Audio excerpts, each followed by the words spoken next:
Okay, so we are today on the personal effectiveness unit, and we are focusing today on learning outcome 4 of this unit. Okay, so this is the decision-making learning outcome. All right, so we're going to be focusing today on making and communicating complex decisions.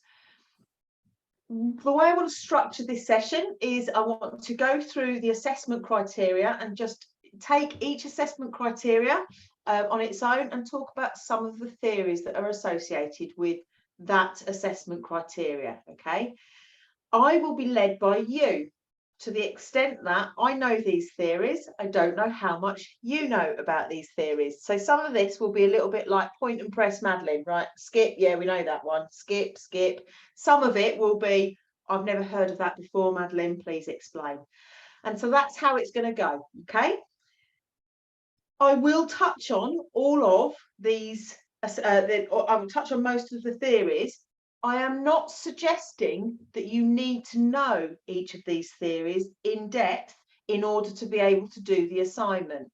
Some of them will be really pertinent to you because of your professional experience. Some of them won't.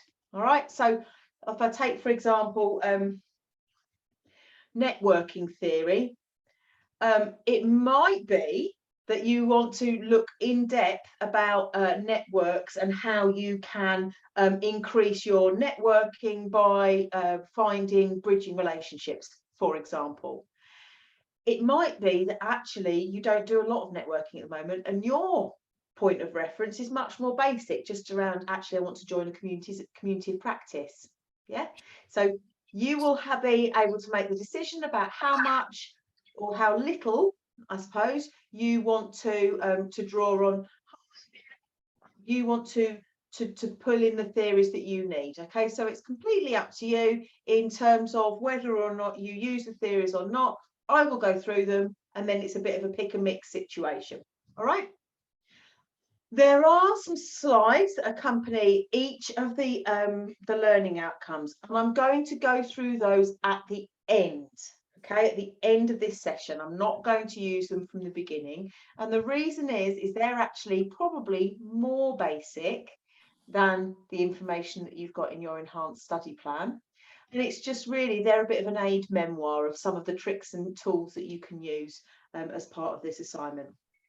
Okay, so just a reminder, for all of these assessment criteria, there are 3 tasks. Task number 1 is to complete your learning plan. So self-evaluation, where was I at? How good, bad, or in the middle was I? And then you complete through the course of your program, you complete task 2, which is your journal and your portfolio notes. And then right at the end, you'll know which assessment criteria to tackle and you'll do your submission. Okay, so 3 tasks for every learning outcome. As part of the learning outcome, process is exactly the same. You will look at the professional standards relating to the core behaviours that are the learning outcomes, and you'll evaluate yourselves. Can I do this, or can I not do this? If you can't do it, what do you need to do to be able to improve? If you can do it, how can you now stretch yourself to get better and to move up to perhaps the fellow standards? All right. Mina, I'm just going to pop you on mute. Okay. Apologies, but I could just hear background noises. Okay. So anybody got any questions that they want to flag or any areas of concern they've got before I start? Nope. Okay, wonderful. I take the nods and head shakes from the people that I can see. So Ahud is going to be our official nodder and header of shaker and Sarah. So if you have got questions or queries, you need to yell out or stick your cameras on at least so I can see your responses. Okay. Hi, Marianne. Hi, Dr. Madeline. Apologies for the delay, but I have a terrible internet connection today. no problem at all. That's fine. It happens to the best of us some of the time. No worries at all.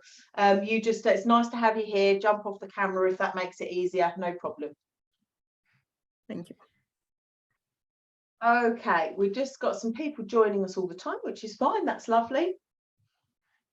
So what I'm going to start with is I would like you all to have either in front of you or near you, or just so that you can click between the screens, the enhanced study guide. Okay, as a reminder, the enhanced study guide, where is my enhanced study guide? There it is. The enhanced study guide is on the hub. It's been sent out by emails and it talks you through the whole unit. Okay, it talks you through the expectations for the whole unit. So what we're going to be focusing on, what we are focusing on today, is we are focusing on this learning outcome for influence others during decision making while showing courage and conviction. Okay. So if you've got that in front of you, that would be very useful because it's quite small writing for me to show you on the screen. So courage and conviction. What does CIPD mean in terms of courage and conviction?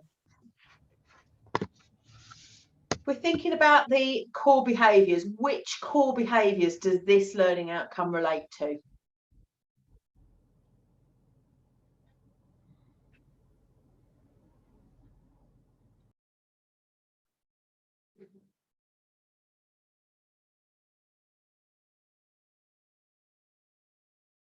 So these are our core behaviours, and our learning outcome is, we move that across a little bit, be able to influence others during decision making while showing courage and conviction. Which behaviours are we linking to? Professional courage and influence. Yep. Any others?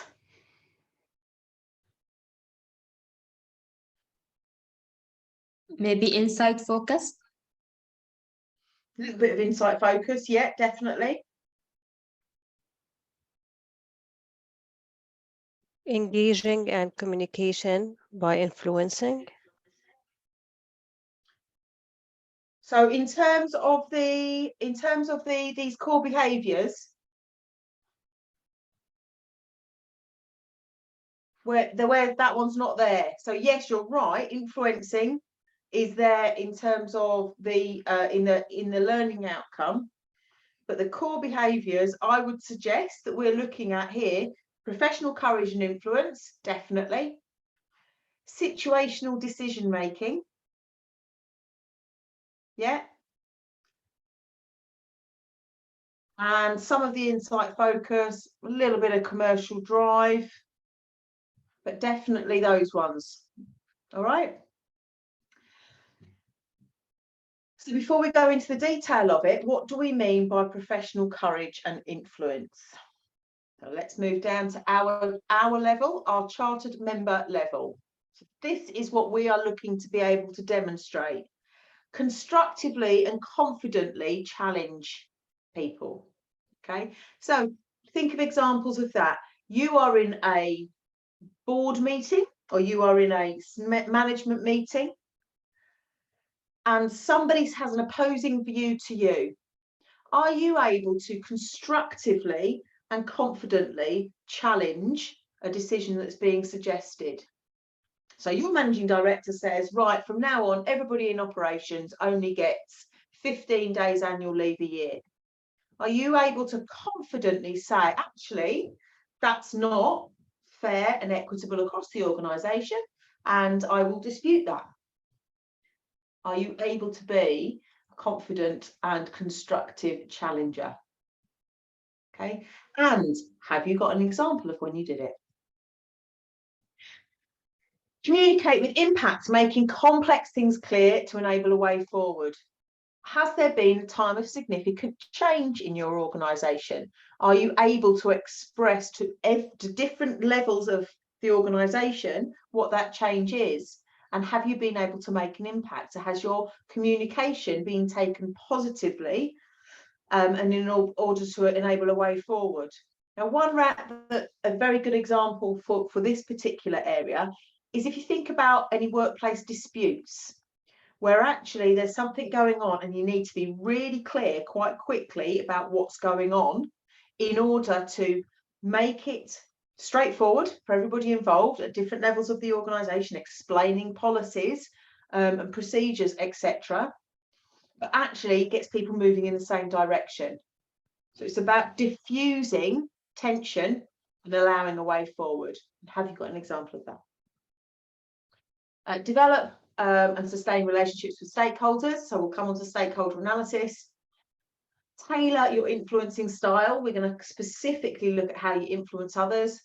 Take responsibility for your mistakes that sit within your remit and be able to take ownership for making things right. Okay, so that is what we're thinking about in terms of courage and influence. In terms of situational decision making, what we are thinking about here, the key bit here from CIPD, is that as HR professionals, as people professionals, we don't look for a one-size-fits-all. Okay, so we are able to make decisions which are appropriate for the context. All right, so taking into account transparency, fairness, equity, we try and ensure that there is still decisions that are made within the context that are right for the people that are involved. So making well-judged decisions, considering all available evidence, considering risk, opportunity, alignment to professional values, adapting decisions to take account of changes and uncertainties. So if things in the external or competitive environment change, you don't keep making the same decisions. Demonstrate your commitment to evaluating the outcome and impact of your decisions. Okay, so it's very much linked to an evidence-based approach in that we are not just blindly doing the same thing because that's what we've always done. We are evaluating the landscape. We are tailoring our decision making in order to suit the needs of the organisation and the people within it to champion better lives and better working lives. Okay, and outcomes for organisations. Okay, so they're kind of key behaviours that we're looking at, and within your learning plan, that's what we're looking for you to be able to demonstrate. Okay, so they're the examples that you're looking to be able to demonstrate, and also the areas of learning where you think, well, actually, I know I don't do that, and so that can be an area of development, part of your learning plan. Okay. Okay, so let's have a look then. Let's take these in turn and have a look at each of these assessment criteria. Make this a little bit bigger.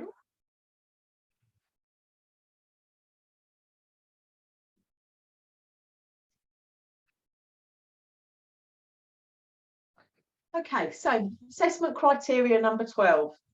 To be able to assess own approaches to decision making on complex issues, taking ownership to remedy mistakes. So you can see straight away from that language how that matches up with the behaviours. Yeah, taking ownership, complex situations, taking ownership of your mistakes. So what the indicative content, the kinds of things that you'll be thinking about in this area. How do you handle complex issues? What is a complex issue? How do you manage risk? How do you develop behaviours in others to manage risk, to handle complex decisions? And how do you take ownership when things go wrong? Okay. So what I'd like to look at today, I'm going to talk particularly about, two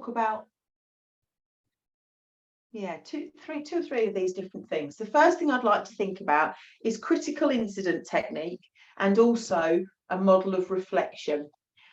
Before we do that, how many, if any of you, know what I mean by critical incident technique or models of reflection? No? Okay. So let me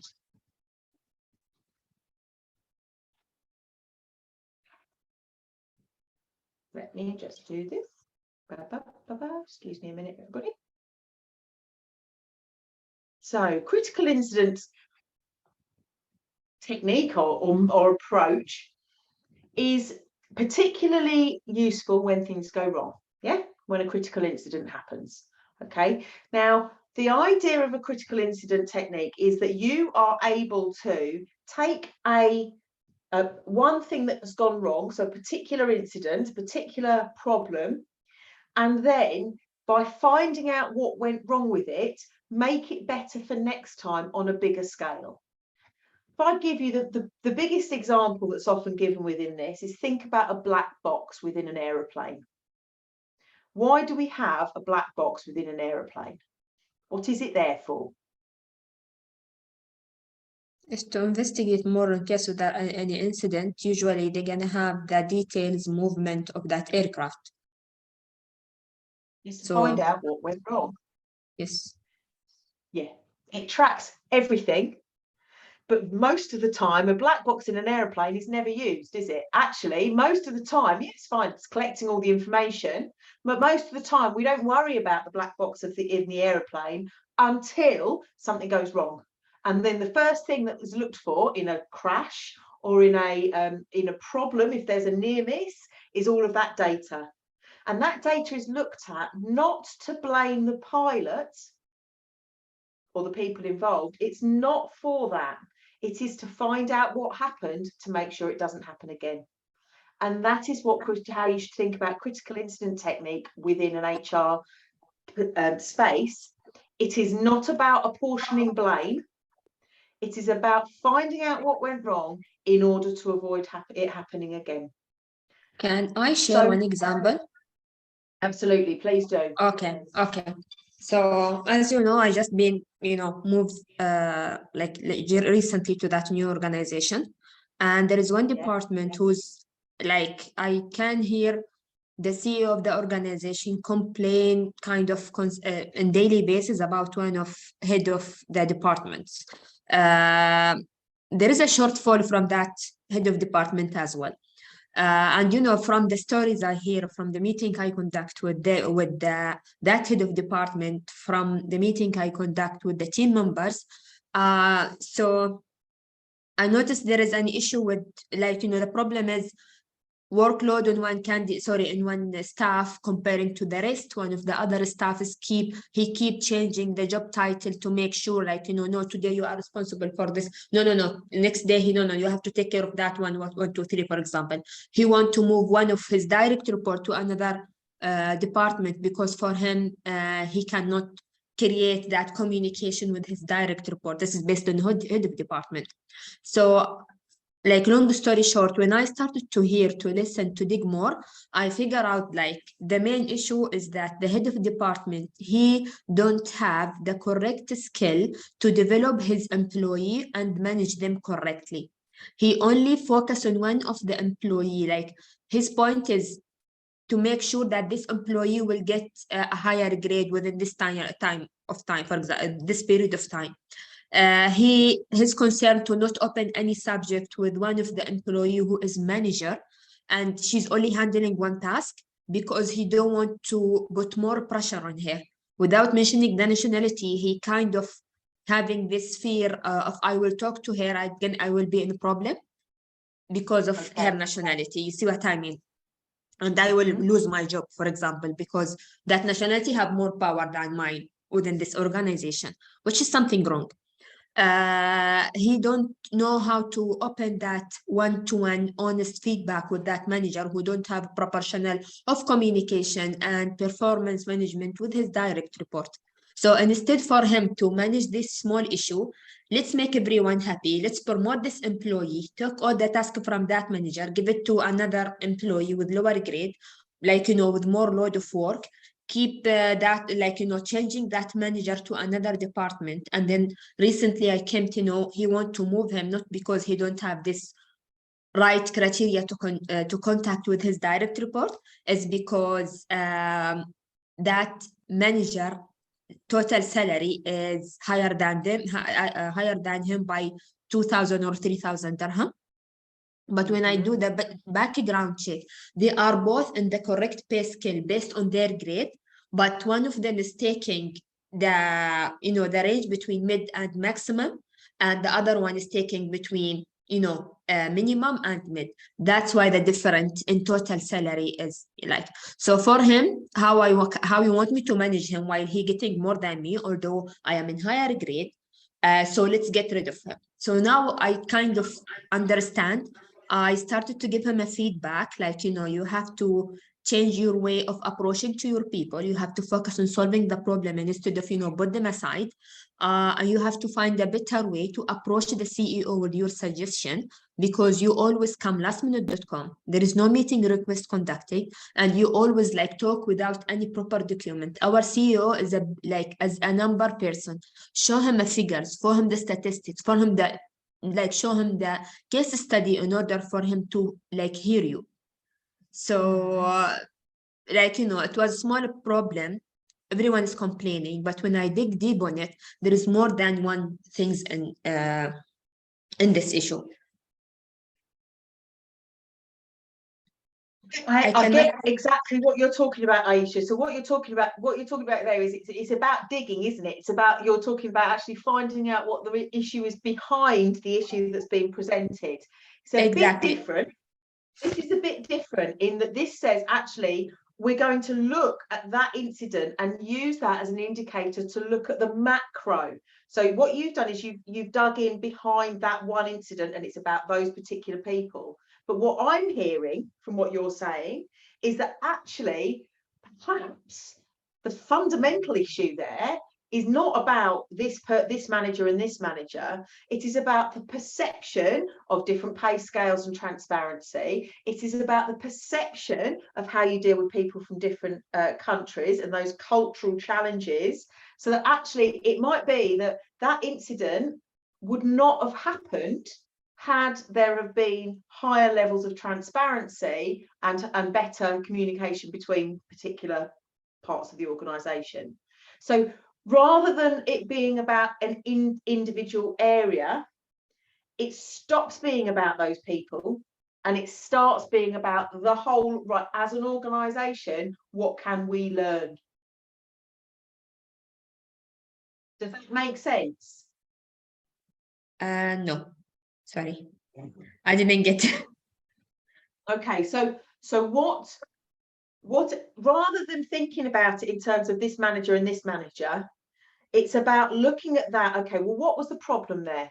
The problem there was that they weren't being productive. Okay, so what were the key reasons why they weren't being productive? Was it about personality, i.e. it's only because of those people, or was it because of policies and processes? Was it because of culture?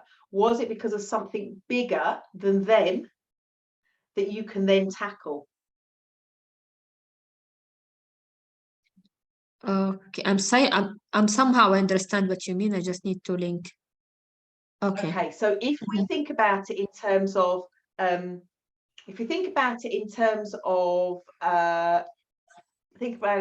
airplane, yeah, so or something that's got, let's think about it in terms of something goes wrong. And this is quite often used within a healthcare setting, this critical incident technique. It's used in a healthcare setting, and it's used when somebody dies, okay, dies that shouldn't have died. So say, for example, a young person goes into a hospital with a head injury and they die. Critical incident technique would look into that and say, right, okay, well, should they have died? I mean, you know, were they so poorly that they would have died anyway? If yes, we don't need to look into it. If no, then actually, what could we have done differently that would have saved that life? The outcome's not going to change. And actually, it's not about that one person. It is about how do we change the practices, the policies, to make sure that the next person that comes in with a head injury doesn't die. So in your case, it's not about looking at those two managers. It's about thinking about how do we prevent this kind of conflict ever happening again. So in this case, might actually having the correct managers or selecting the good head of department for that position. So it might be recruitment process, for example, or the selection process for head of departments? And actually, Aisha, in this situation, it might be that if a lot of this problem is about cultural expectations, and that this one manager didn't want to speak to this one manager because they thought that it would be misunderstood because they're from different regions, then actually that's even bigger than just saying, oh, we need to recruit the right people. That's about saying we need cultural training about how we have those conversations, about how we tackle some of those biases and prejudices in the workplace so that we don't have these problems. I got you now. Thank you. Yeah. Yeah. So it's about taking the specific and then moving right out and go, okay, what are the bigger issues that we need to fix in order to make sure this doesn't happen again? Okay. I'm going to give you a couple of put a couple of things into the chat.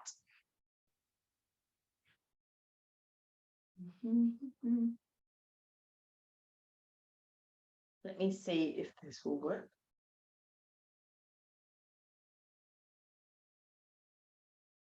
If you link on that, can you see the PDF?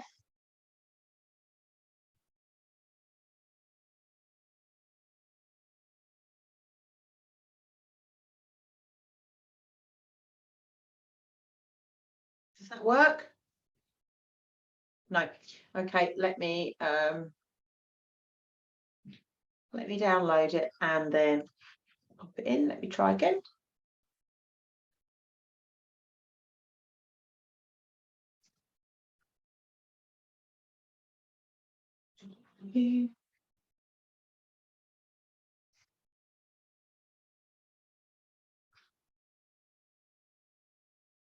Okay, you should have that now. So there's a chapter from a book there that will that goes through what do we mean by critical incident analysis, and that links within there, a link within there to a reflective model. Now, how many people have hold of yes, okay. Do you want can we just take a quick 5-minute pause for prayers?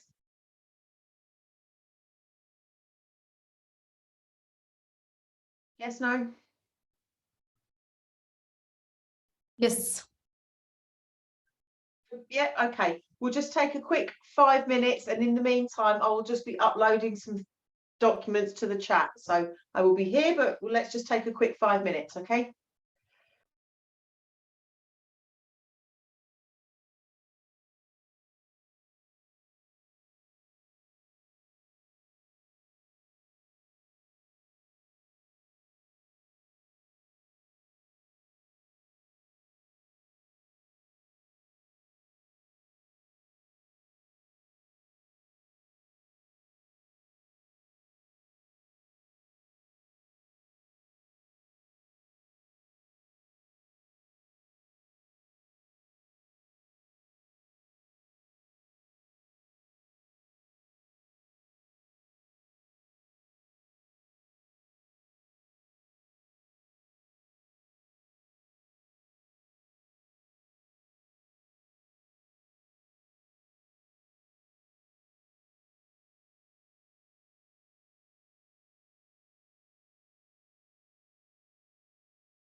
Hi folks, I'm back when you are.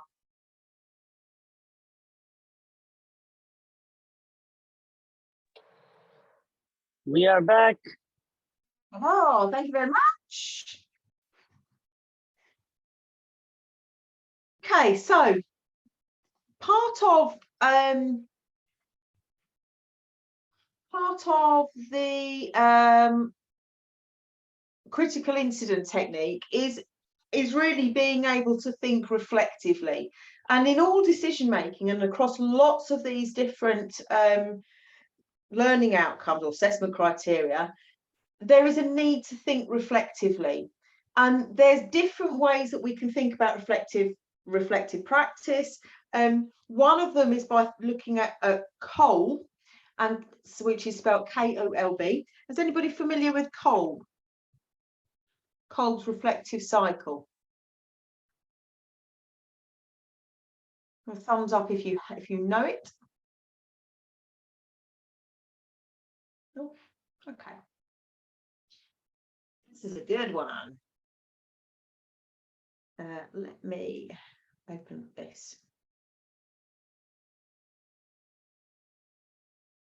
Okay, I will include all of these links that I haven't, that if they're not already on the enhanced study guide, I'll make sure that they all get dropped into either into the chat or into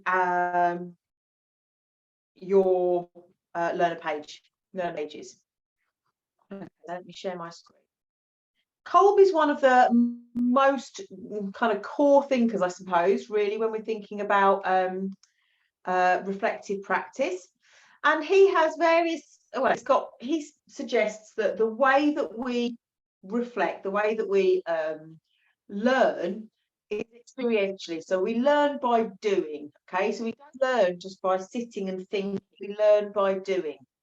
And the way that we learn is by doing something and then, oh, where have you gone? I've lost you all. By doing something and then reflecting on it. And it is the reflecting of it which makes us learn more, okay? So it's not just about doing the thing, it's about doing it and reflecting on it allows us to become better at it.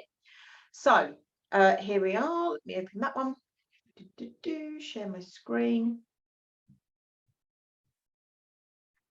So Kolb suggests that there are 4 different sort of stages to this, and it's not that we do one and then the other and then the other. It's kind of a circle and it's always going round and round. So first of all, we have an experience, okay? So concrete experience. We actually do something. After we've done that thing, can you see that okay? Let me make that a bit bigger. After we've done that thing, whatever it is, we reflect on that thing. So we have some reflective observation. We reflect on that experience. After that, we think about it in more of an abstract sense. So the way that we do that is we think, actually, if I were to do that again, I'd do it like this or I'd do it like that. Now, an example of that I always think is a good one is when you've had an argument with your partner or whoever, your mother or your kid or somebody. Yeah, you have the argument, you go away, you start thinking about it and you think, oh, I wish I'd said that, or I should have said that.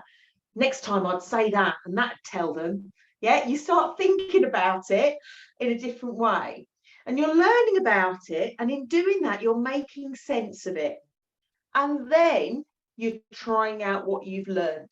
So you then have that conversation again, or you try it in a different way.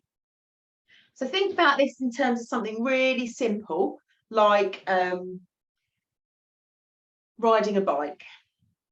You get on a bike, you start pedaling, you fall off. You think, right, I don't know what happened there. I'm not sure, I don't know how to do it. Maybe I wobbled a bit, maybe I need to. So you think about it and then you think, okay, maybe I need to go a bit faster. So then you try going a bit faster. Oh yeah, it was better that time. And that learning cycle happens very, very quickly.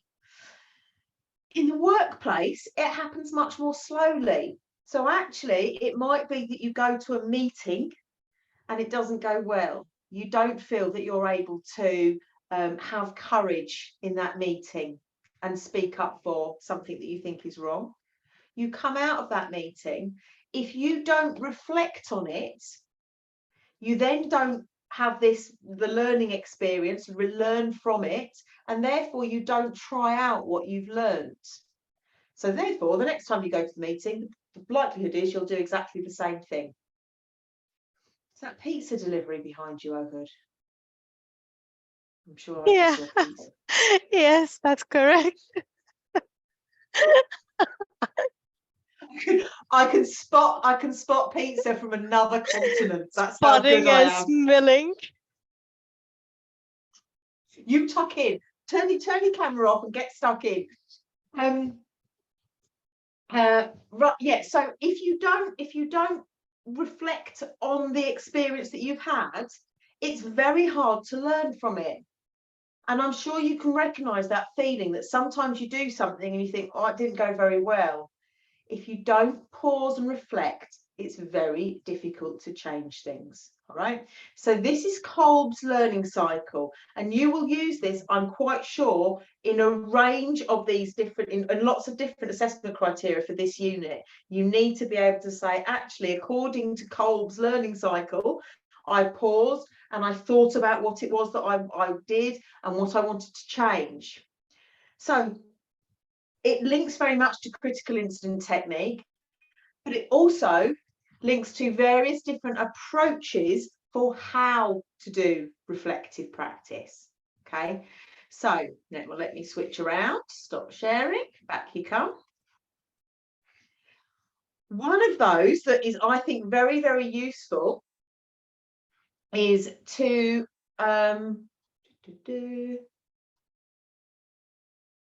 is by an author called Rolf. Okay, Rolf's reflective model, and this is one of the ones that's in the enhanced study plan. Rolf's reflective model was it was originally used in nursing. Nurses are very good at reflecting on what's gone wrong, given that they have lives in their hands. It's particularly a good area for reflecting what's gone wrong. But Rolf's model asks 3 simple questions, which are what, so what, and now what. What happened? So what? Why was it important? Why did it matter? Now what? What am I going to do differently as a result of what I have now learned? Okay, so what happened? So what? Why does it matter? What does it tell me? What does it teach me? Now what? What do I now need to do to make things better, to make things different, to do it better next time? I would like you all to consider using this as much as you can over the course of your programme. Okay, this particular model is really good for all of the units on this course. Sorry, all of the assessment criteria on this unit. So actually what you're doing is you're using this reflective model to review where you're at and to see how you can improve. All right, it's a really great model if we're thinking about this particular assessment criteria, to be able to assess your own approaches to decision making on complex issues, taking ownership to remedy mistakes. Okay, so when in answering this, you're going to be able to demonstrate that you've got a reflective approach to tackling a complex issue. So you might have an example of where something went wrong in the workplace. What did you do? So you might say, for example, well, I did I used critical incident technique to do an evaluation of what went wrong and why it went wrong. I used a reflective model such as Rolf to evaluate what my role in it was. What did I do right and what did I do wrong personally?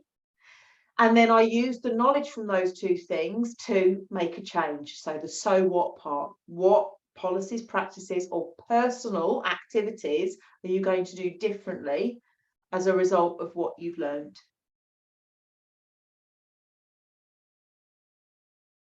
Okay. I put some reflective model questions in the chat there. That is from University of Cumbria, who I've done some work with previously, who they do a lot of education in nursing, and I think it's a particularly nicely put together document, that, because I think it asks some good questions. Obviously there's ones in there about nursing and care of patients which wouldn't be relevant for you, but you can get the picture. Okay, so assessment criteria 12, we've talked about critical incident, reflective models, what a complex problem might be and how you might tackle a complex problem. I will just touch on something which I think is particularly useful, which is around accountability. I do a lot of work in terms of teaching on leadership programs as well, and one of the challenges I often come up with is a sense that it is not my problem, it's not my fault. And I really like this particular imagery and this article that's from Forbes, but this imagery around an accountability ladder. Oh, let me just move you across, everybody. Sorry, there we go. Hopefully you can all see that okay. The accountability ladder is about identifying which things you are accountable for, things happen because of you, and where are you having a victim mentality, victim behaviour, so things happen to you. And I think it's very useful in reflecting on us as people professionals, actually where we want to be, where I know where I want to be. I want to be right up the top there where I make things happen. I don't want to be languishing down the bottom where I'm blaming others. I want to be able to acknowledge reality, the reality of the situation, and that includes acknowledging my fault, blame in it, whatever it might be. I want to be able to embrace it and say, okay, fine, I understand now where I've gone wrong. I will now find a solution and then I will improve things. I'll make things happen. Okay. And I'm okay sometimes with making things happen and them not working. I'm comfortable with that because it is better for me. It is better for me that I make things happen and I try and I am accountable for my actions than I am leaving it to other people. I'm waiting and hoping for things to change. I'm saying I can't because it's not my responsibility. I'm saying, oh, well, I can't because I'm too busy. Or even worse, well, I can't because it's their fault. That doesn't sit well with me as a professional. For me, it's important that I acknowledge the reality, I embrace my role within it, I look for solutions and I make things happen, even if sometimes that means getting it wrong. Okay. One of the organisations that I work with has one of their core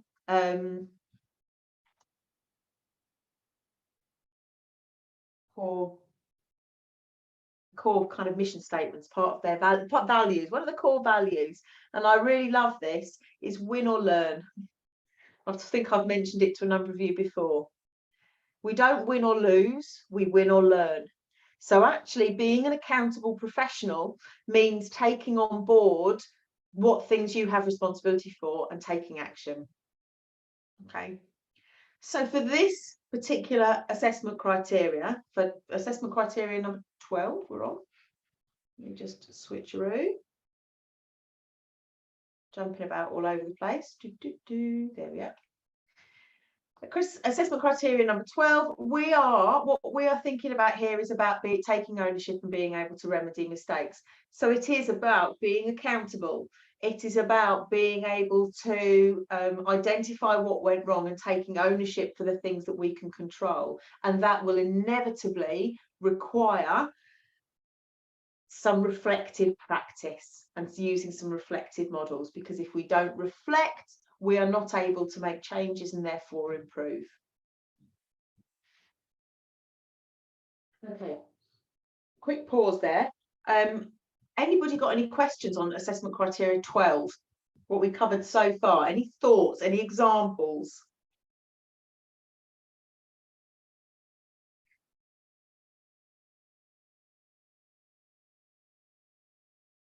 No.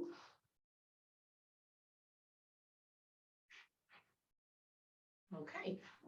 Can I have a question, Madeline? Sorry? Hello? Can I have a quick question? Yeah, go for it. Okay, how do we find the balance between handling corporate politics and embracing ourselves? I mean, if you look into it from critical thinking point of view, it is really hard to do. It's Your either connection isn't great, Murtada, but I think I got that. How do you find the balance between the politics and the professional courage? Was that it? You? I'm not sure whether or not Murtada's connection is great. I will answer as if that was the question. I don't know is the answer. Honestly, it's really tricky. It is important that we acknowledge that having professional courage means trying to find that balance. It doesn't mean knowing the answer. Professional courage is about saying, I will do my best. I will put my hand up when I know something is wrong, but I also will work within the context that I'm working in. And that might mean going a little more gently than I would like to. It might mean that actually sometimes we say, I know that this isn't going to change because of politics or because of legislation or because of structures, but I would be remiss in my duty as a professional if I didn't raise it. Okay, so it is about having the courage to say, I acknowledge that this won't change right now, but I still need to voice it because it's important. And and in doing that, you are at least being true to yourself as a professional, even if things don't necessarily then change. I don't know whether or not that was quite the answer. Is that, yeah, good. I've got a thumbs up. That'll do me.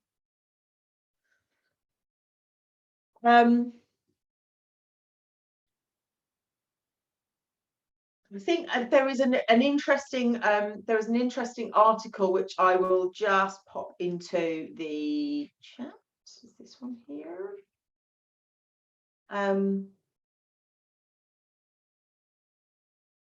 Oops, bother. I've just done one.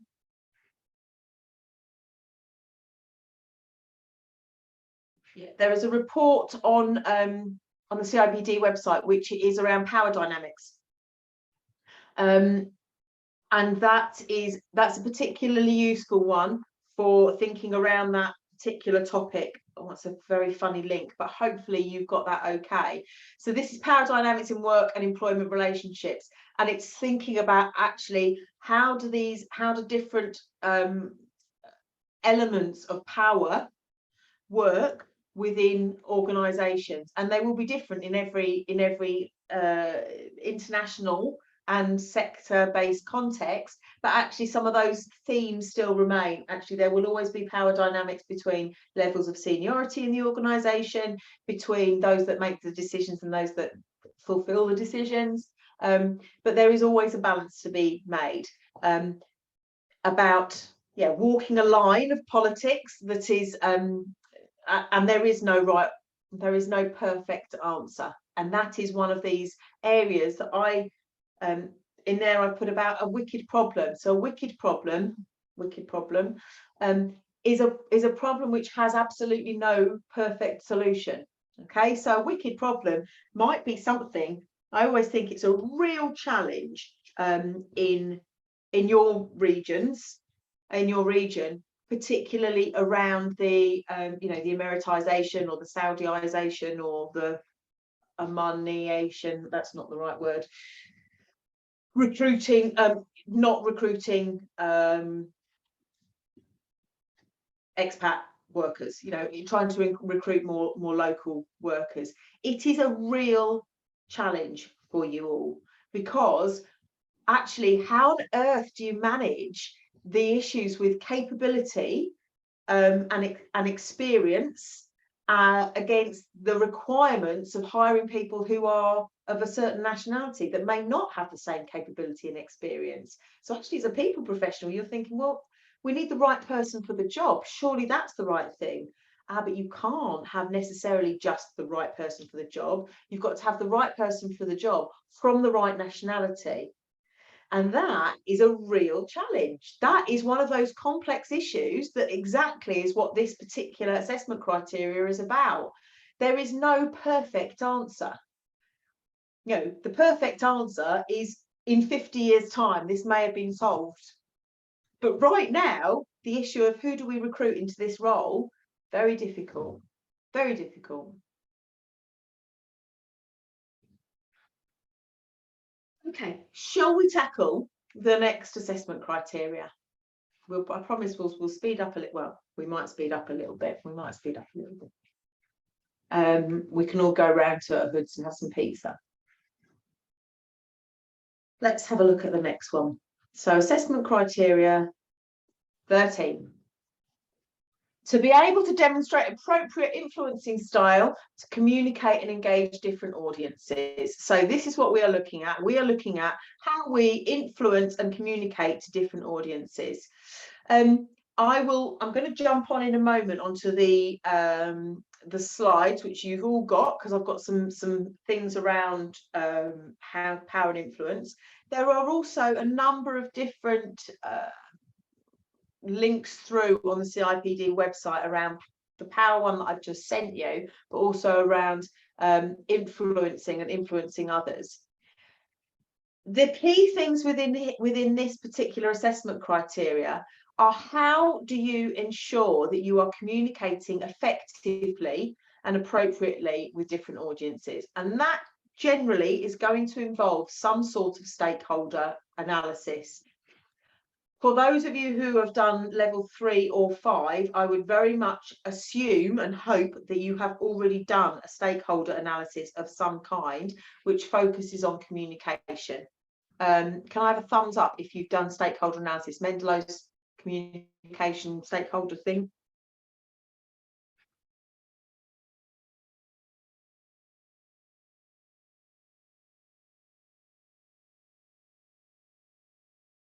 Thank you, Sarhan. Thank you very much. Okay, let's just, I will bring it up. Mendello. I can't type today. What is wrong with me?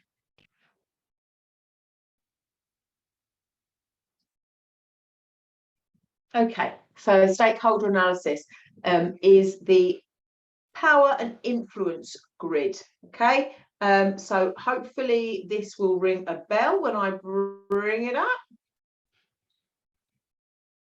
Share my screen again.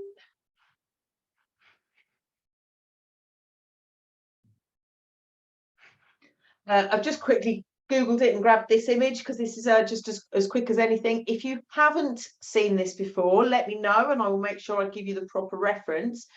But the power interest grid, this is Mendello, okay, M-E-N-D-E-L-O, D-L-O-W. And this matrix is you are looking at mapping where your different stakeholders are according to how much power they have and how much interest they have. Okay, so if you've got somebody who has got a very high power and very high interest, you need to manage them very closely. In the sense of, in relating this back to the assessment criteria, that means you need to be communicating with them all the time. Okay. So if we take an example of implementing a change program, right? You've got a change program going on. You would need to map all your stakeholders who are involved in that change program onto this grid, and that would inform you of how you then go about communicating with them.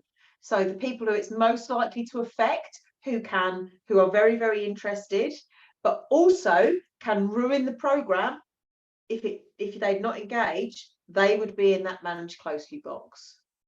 Those who've got high interest but low power, so perhaps some of the users of a new program, but they can't actually get rid of it, they haven't got a lot of power, they might be in the keep informed box. Those that have got low interest, low power, you just need to monitor them, just keep an eye on them just to make sure that they're all okay. Those with high power and low interest, So that perhaps the people who are sponsoring the program, paying for it, they are in the keep satisfied box. And what this is there to do, it is about making sure you understand how and when you communicate with them. So for this particular my work. Okay, lovely. Thank you for those that answered. So for this particular assessment criteria, what you're looking at is, in terms of engaging different audiences, you need to be able to assess who are your audience before you can then say, okay, this is how I need to communicate with them. So doing something like a stakeholder analysis as part of your project work, whatever that might be, would be a really useful way of demonstrating that you understand how different groups of people need to be communicated to. Okay.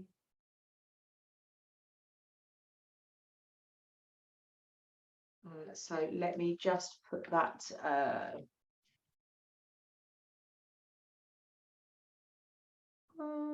Mendeley.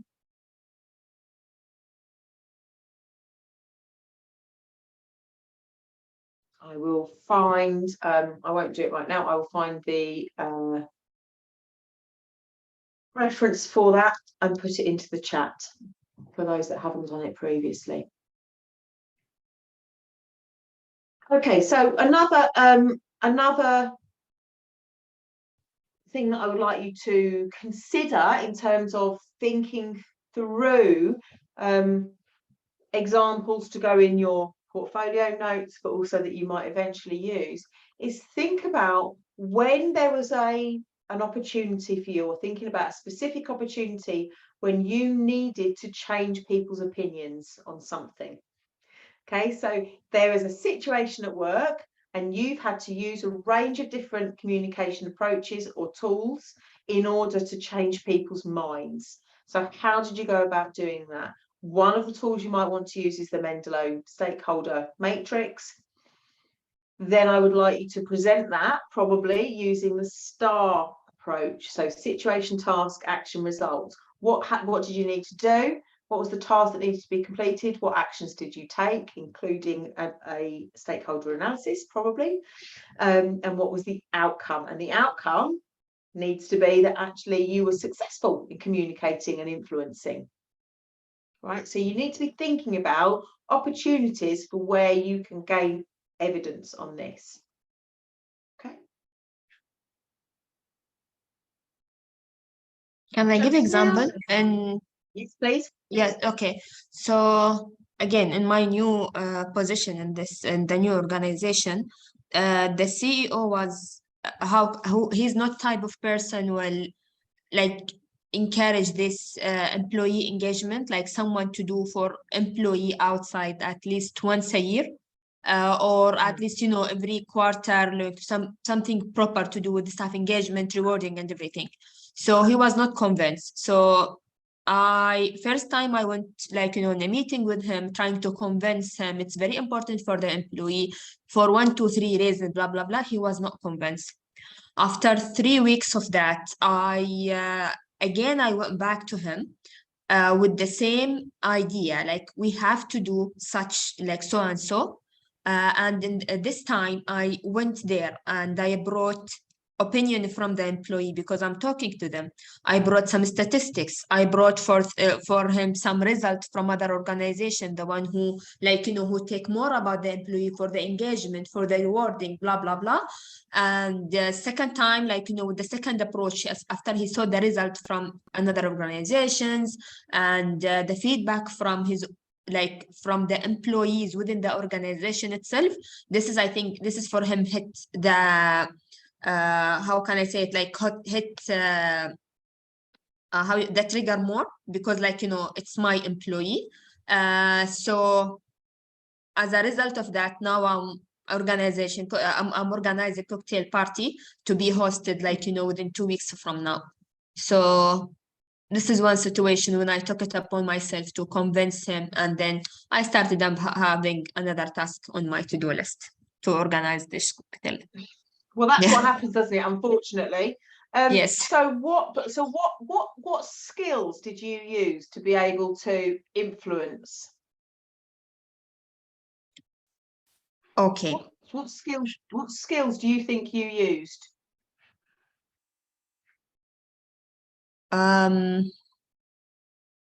So the way of my approach, first I was only talking, second time I actually went there for him with the theories, with result. I don't know how I'm not sure how you call it, like, you know, I know that, you know, I changed my way of approach, but I don't know how to explain it. I don't know how to link it. So Okay, so what we need to do for this assessment criteria is explain it. Okay, so it's brilliant, you've got the outcome, but what you need to be able to do is explain how and why that change took place. okay. So you're bringing me nicely onto some slides that might help. So let me share my screen again. And this might give us some examples, Aisha, for us to go through. Golly gosh, it's very complicated not being in a physical room with you, that I can't just share these easily.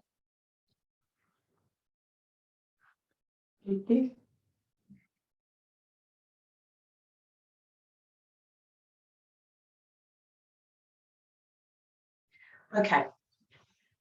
So one of the ways that we are able to influence people is to the first most important thing is to be able to understand what the problem is. Okay, so in order to be able to influence others, we have a need to understand what it is that are the barriers. Because if somebody's saying no to us, or if somebody is being a barrier to something that we want to implement, we need to understand why they're saying no, or why they're a barrier first, because otherwise we can't change minds. So the most important thing is that we first of all understand what's actually happening. So we are always asking questions. In what we do, we should always be asking questions to seek more understanding. Okay, so if you think about in terms of your anything you're doing in your job, you should be constantly asking questions, and the reason you're asking questions is to seek to understand. So even in you presenting that to us just now, Aisha, you're putting it out there to say, yeah, is that an example? So that you can seek to understand actually whether or not you're right or not. It's tentative. It's asking questions. When we're thinking about asking questions, there's lots of different approaches that we can use. You might like to think about, actually, if somebody said no to me, I want to go back to them, thinking about something like an email. You know, you say, I'd like to do this, I'd like to have this cocktail evening. Somebody says no. Okay, right, well, going back and saying, can I just understand what it is that the barriers are here? Is it about this? I'm trying to be, want to be positive about this, looking for a way forward, looking for a solution. I wonder if I can just seek to understand this a little bit more, try and be neutral on it. In going down this path, we are not being confrontational. We are not trying to back people into corners. Influencing people is about bringing them along with us. It's not about getting everybody to follow blindly because they're scared. It's about people believing in us and wanting to come with us on whatever journey it is. Okay, so it's about bringing people with us and persuading and influencing rather than telling. Okay, one model that I think is particularly useful is Cialdini's model, which is around 6 different areas of influence. These are on your slides, you've got these already. Considering which of these you're using is very useful in evaluating how you influence people. Okay, so it might be that the way you influence somebody is around reciprocity, get it out, Reciprocity, i.e., if you do this for me, I will do that for you. Okay. So sometimes it's about reciprocity. Sometimes it's about scarcity. So you might offer something up. You might say, well, let me think of an example. If you don't do this now, actually your resources are going to run out. Yeah, you might, or you might influence somebody in terms of saying, actually, you're I'm trying to think of here's an example. There's only 4 spaces left on the leadership program. Oh, no, sorry, now there's only 2 spaces left on the leadership program. If you want to get on that leadership program, you're going to need to hurry up because there's only, oh no, now there's only 1 space left on the leadership program. Do you want to be on the leadership program? You make something scarce and you make it more valuable. Okay. Authority is when you influence people by bringing somebody else in who's got to add weight to your point of view. Okay, so that might be present, and I think you mentioned this, Aisha, because when you go in with the research and the evidence and you say, actually, it's not me saying that we've got to do this, but look at all this evidence. Look at the weight of the evidence. You know, it's not me saying that we need to change this policy, but look at all of the best practice that I've looked at. Yeah, so using authority to influence a decision. Oops, sorry, jumped around there. It might be that it's about consistency and your commitment. Okay, so it's about you being the person that actually you can influence people because people trust you, and your commitment to a particular thing in and of itself will influence others. Okay, so it might be, for example, that there's a change program going on, and you have run the last few change programs, and you say, do you know what? I will get involved in this because if I'm going to do it, it will stick because people know, like, and respect me, and I can make sure it happens. And actually, I will commit to this, and in my commitment, that will influence others. Yeah, so you commit, and that makes other people commit, and that builds a set consensus. Okay. People are more likely to agree with people. You are more likely to agree with people who are like you, and equally, people who are more like you will are more likely to be influenced by you. This is a theory called homophily, which is the phrase we use in the English language, which is birds of a feather stick together. So we like people like us. So it means that, I'm sure you will recognize it within, if you've got a very large canteen, there'll be groups of people who sit together who are like each other. Now that might be like each other because of ethnicity or religion or backgrounds, or it might be interests, it might be gender, it might be, there are lots of different things which are similar. It might be based on values, it might be based on seniority, but you're more likely to agree with people who are like you. So if you need to influence somebody, can you influence, if you need to influence the head of production, can you influence somebody who's like the head of production first and get them on board and then get them to champion your idea? Aisha. Okay, it's possible that, you know, to influence, like you are using more than one principles when you are influencing a person, because when you are explaining it, I can see that, you know, I somehow implement something from each point, which I need to explain like later in my assignment. But Yes. okay, thank you. Yes. Yeah. It might be that you use 2 or 3. It might be that you use all of them. But yeah, the idea this is to say, actually, this gives you something, a theory to hang what you did on. Yeah. So this is, think about that reflective cycle. This is now the reflective part. We're saying, actually, you've done the thing. Now we're reflecting on why it worked. Okay. The final one is consensus, social proof. So the concept that you and people like you choose a particular option. So this is about saying, well, everybody else has done it.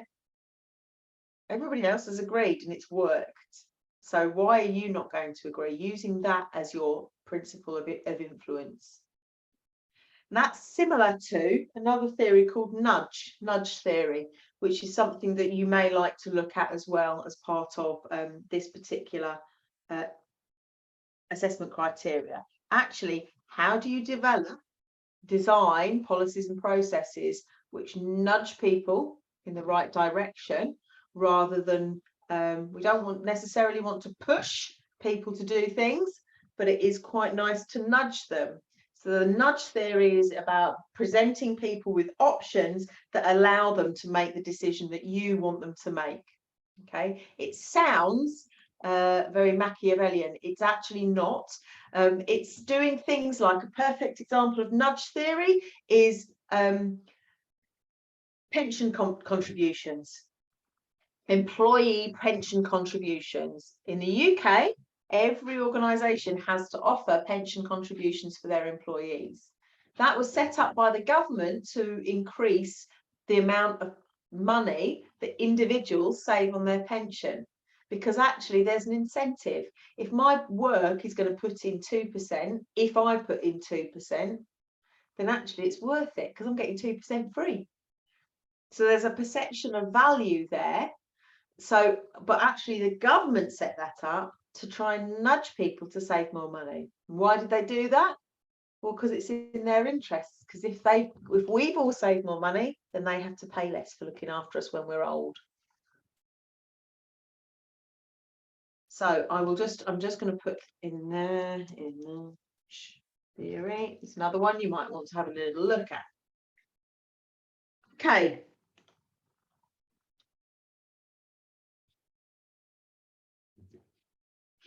Let's just take a little pause then. So we've done assessment criteria 12 and 13.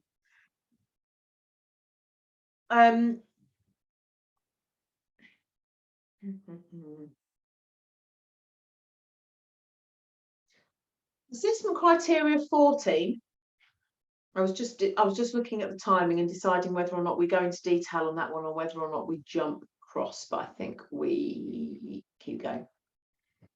Assessment criteria 14 is to be able to discuss ways of promoting organisational improvement through courage, political acumen, and the willingness to challenge. I hope you will see quite quickly that this is got a lot of similarities with assessment criteria 12. Okay, so what we're looking at here is about doing the right thing even when it's hard.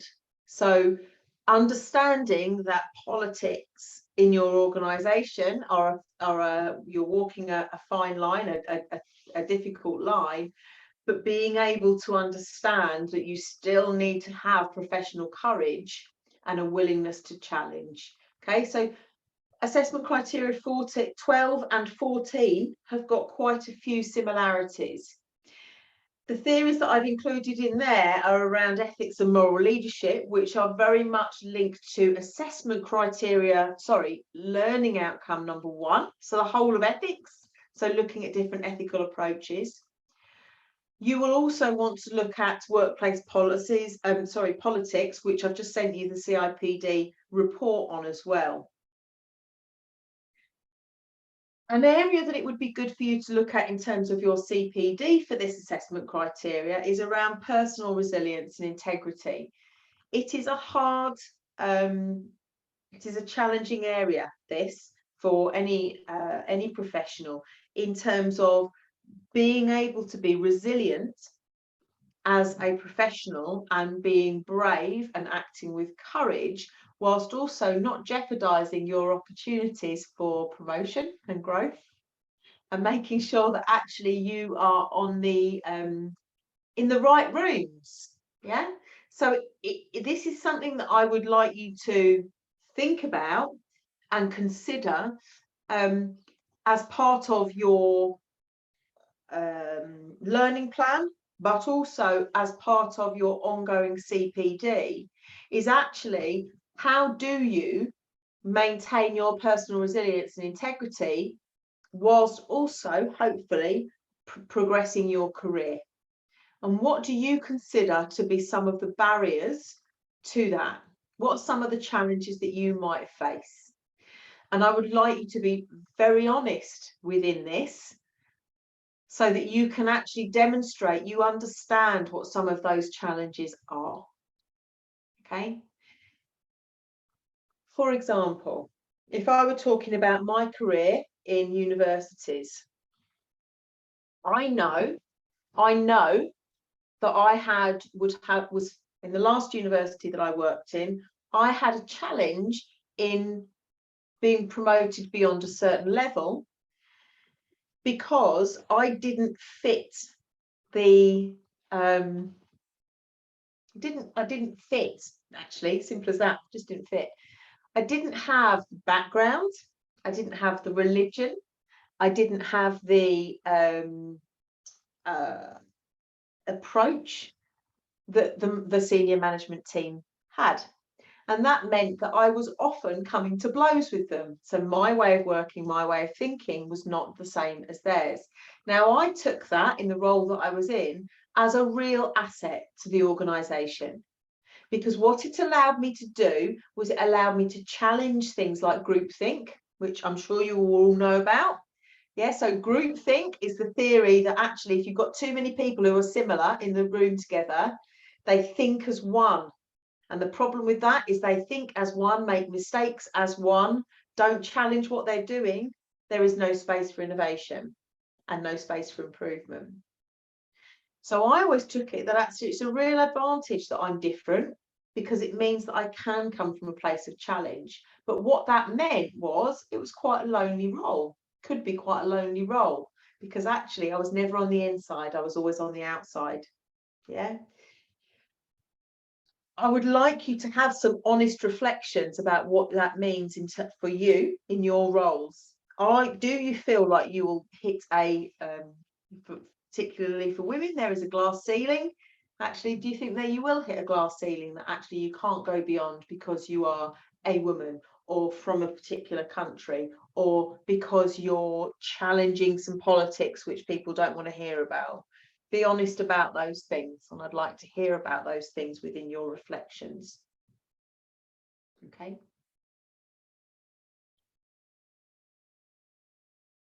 It is really important for this assignment that you are challenging yourself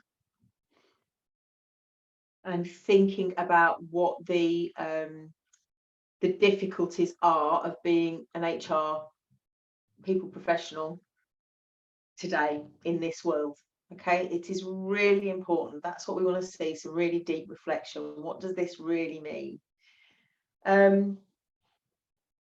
So there's in the references there's a paper from 2013, that Parks and Davies one, which is around ethics and social responsibility and whether or not professionals have the courage to challenge or whether or not they're always bystanders. As HR professionals, have we got the courage to challenge, or are we the ones that pick up the pieces when senior managers have done something wrong or when somebody needs firing? Yeah. So think about actually what is your role and how much power do you have, power and influence do you have? Okay, we're going to just very quickly pause there. Anybody got points, questions, queries that they want to ask before we go on to the last one?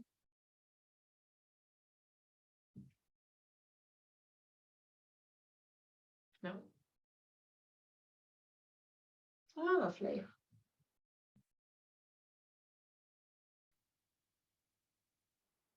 Okay, so the final of the assessment criteria under this particular learning outcome is around assessing the benefits of networking to enhance your own career and contribution to organisational effectiveness. So this is about you being able to assess, so you need to be able to evaluate, measure what the benefits of networking are to enhance your own career and contribution. So this is not just about saying it is good or I have a big career, a big network.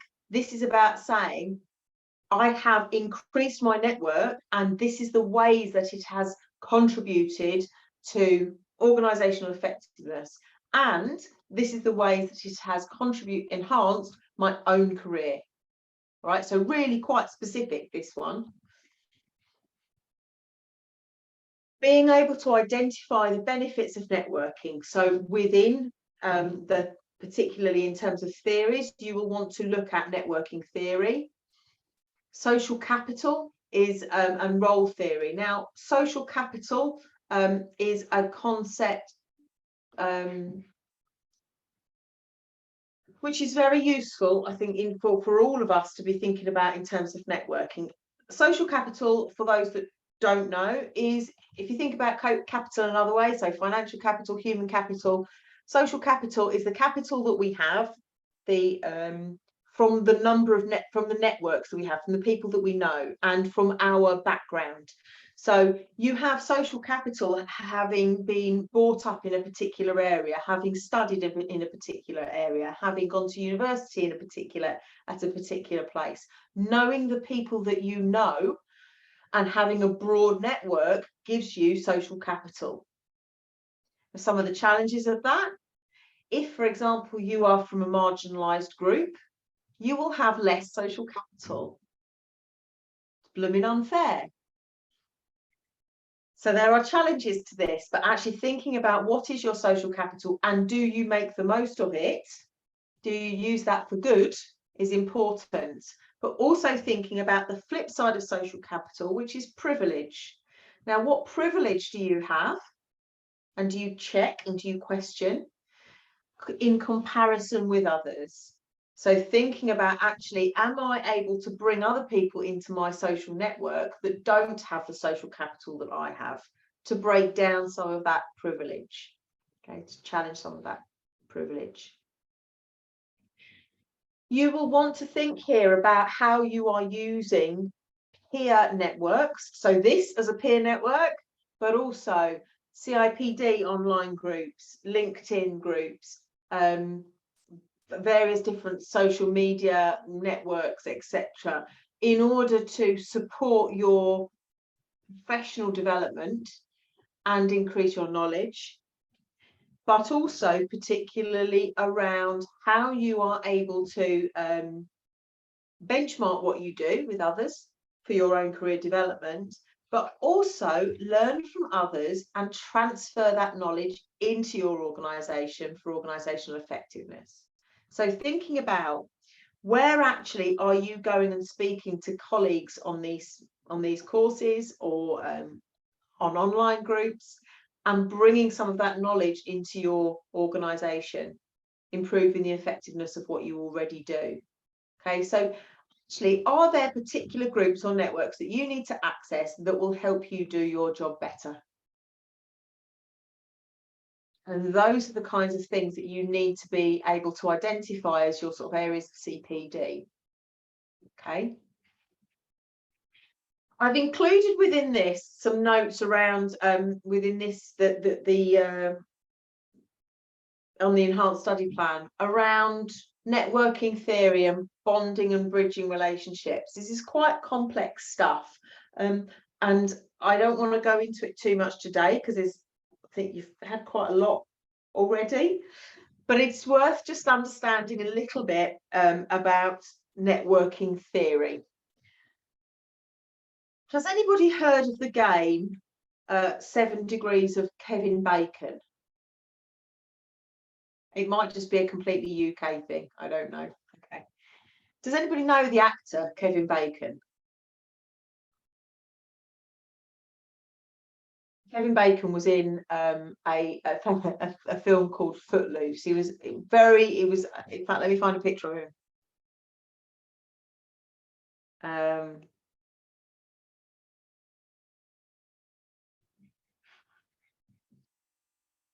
This is me going off on a tangent. I just find this is the easiest way to explain networking theory. That's Kevin Bacon. So he was an actor, he is an actor, he's a lovely man, he plays guitar now particularly, he's got a very nice wife. Anyway, there is a game called 7 Degrees of Kevin Bacon. And the idea of 7 Degrees of Kevin Bacon is that you can pick any film ever made, and within 7 steps, you can reach Kevin Bacon.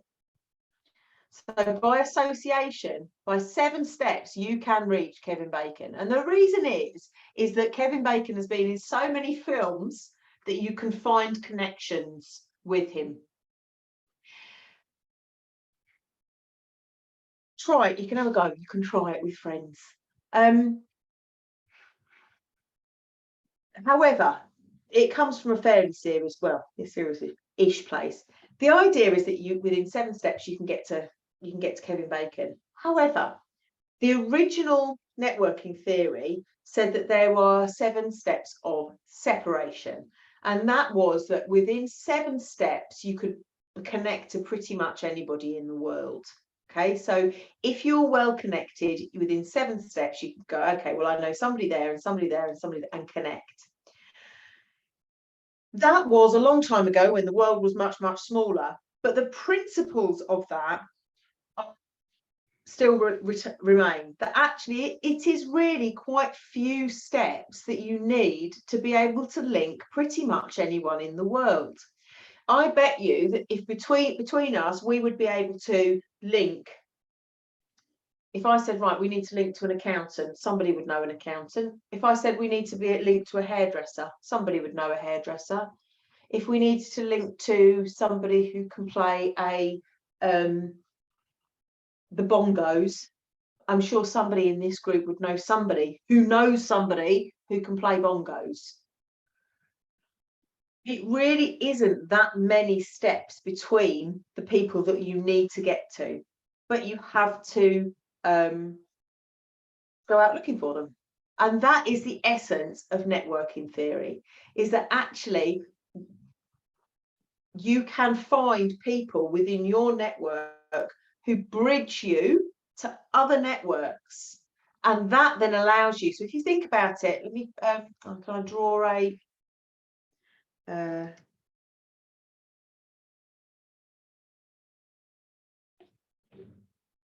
me see whether or not I can get an image for this.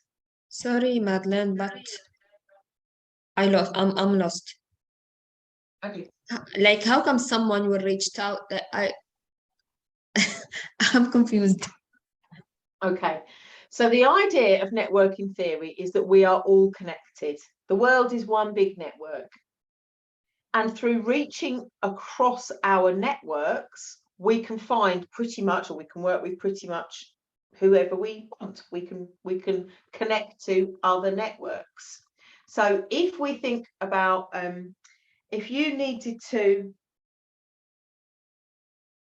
for example, if any of you needed to find out something about UK policing, by knowing me, you would be able to find out, because my partner is a policeman. Now, Okay, got you it. don't need to know a policeman in the UK, but you can use me and my network. Got it. Yes. Yeah. If I needed to know somebody who works in a Hilton hotel in South Africa, I can ask you. Because by asking you, Aisha, you can ask Ahud. Ahud can ask at her work who's in South Africa, and then we'll find someone. See what I mean? So it is not necessarily just the people that you know in your network. It is how big your network is and how big their network is, which is important. So when we're looking at this question, it is not about saying, actually, my network, I've now met 10 more people, and those 10 people are really useful because they've told me lots more about HR. It is about saying, actually, I've now networked with people from a different sector. And that different sector might give me opportunities for work in that sector. I've now talked to people who are in operations, and it means that actually I could now move in that area. I've talked to people who know much more about employment law, and that's given me access to understand that particular topic area. So it's not just about I have done networking and it is good. This is about actually identifying where are the gaps in your network now and how can you fill them.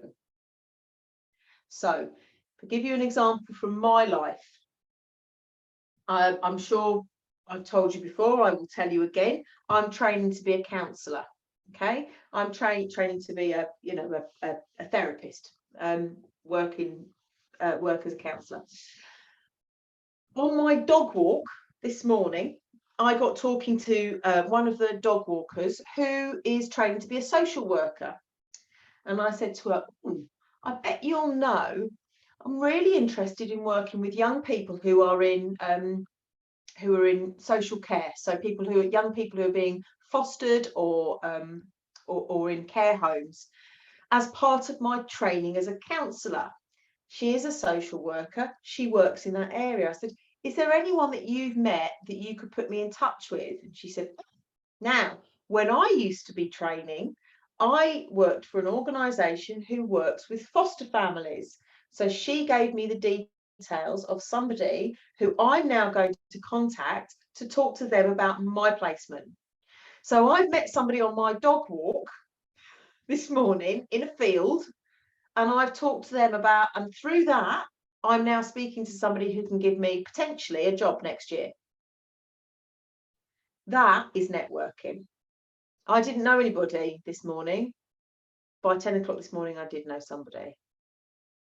Because I'm constantly thinking, that's interesting, that might be useful.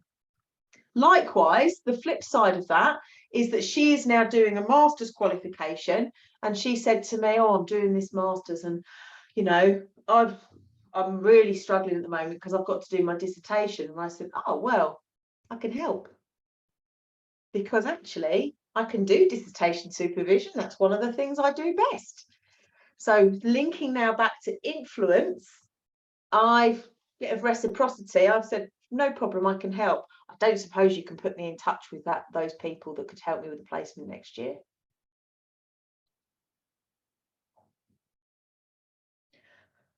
So networking is not just about, oh yes, I now know more people. Networking in this sense is very much about how can I use my network to improve my professional career, to support other people with their professional career, and ultimately can also enhance the organisational effectiveness. So bringing knowledge in, so knowledge transfer, knowledge retention.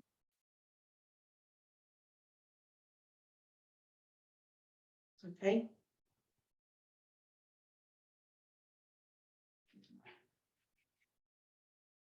Okay, so little bit of a recap. We have talked about complex decision making, well, complex issues, talking about complex issues generally, yeah, and being able to evaluate your own decision making, and that will involve reflective practice. It will also involve having some other tools to use, so perhaps things like accountability ladder, considering your influencing skills, thinking about something like critical incident technique, but also all of the reflective models, what, so, what, now, what particularly. We've talked about influencing styles and understanding what approaches that you're using within your influencing, how you go about influencing.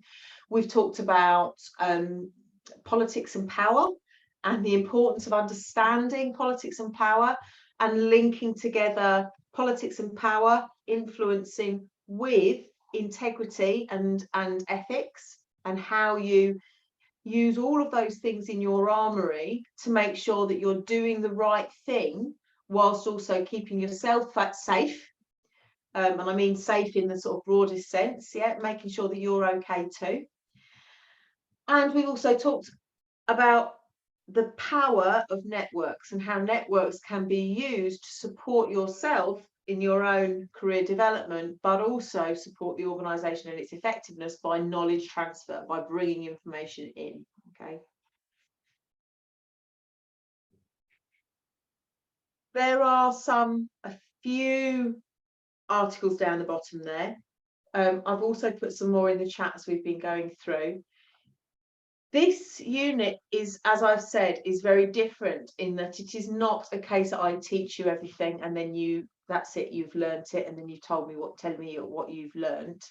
This is about you taking these ideas and going away and doing your job, and then reflecting on these ideas and collecting evidence about how you're putting some of these things into practice. Okay, so, you know, try doing a stakeholder analysis in your workplace on a particular project. See how it works, see if it makes any difference. Is it useful? Is it not useful? Do a critical incident review of something that's gone wrong. Map out your network, see where your gaps are. Think about your future role. Who do you need to know in order to get to the next steps? How might you meet them? Where can you put yourself in those positions? So use some of these techniques in your overall professional development and log everything in terms of evidence, because all the stuff you're doing is all about your own development. So making sure that you're logging it within your portfolio. Okay.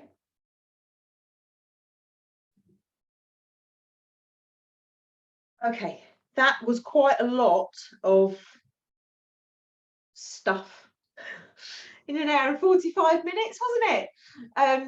I feel I've got brain ache and I know it. So you must all feel like you've been a bit overwhelmed. I hope that that's been useful, and I hope that you've kind of picked up some ideas and some theories and some tools that you can kind of use. I'm doing one of these a month. So the next month is the next topic. I can't remember which one, but I'm doing one of these a month. So we will just keep going on this. I know that for some, I know cohort 3, I think Aisha, I heard you're both cohort 3, aren't you? We said we'd do an additional one on the 6th of March. Which I will get the invite out for tomorrow. I can't remember which topic you wanted it on. Was it ethics? No, it wasn't. Honestly, I need the ethics to be first in my preferences, but I'm not sure what exactly they communicate to you. I can't remember which one we said we'd do. Do you know what I'll do? I think it's the one that you're going to miss, isn't it? So I can have a look. It's the one Yes, that Madeleine, it's the one that we're gonna miss after the submission day. Sorry, Uhud. yes. Yeah, it's fine. Yeah, I will double check and work out which one it is that you're going to miss, because it's after the submission date, and I will do that one on the 6th of March. It's, you know, it's going to be this sort of format where it's not a lot of slides, it's a lot of Madeleine's brain going woo at you. But hopefully it's a useful structure to get you going anyway. Any questions, queries, thoughts, comments before we end?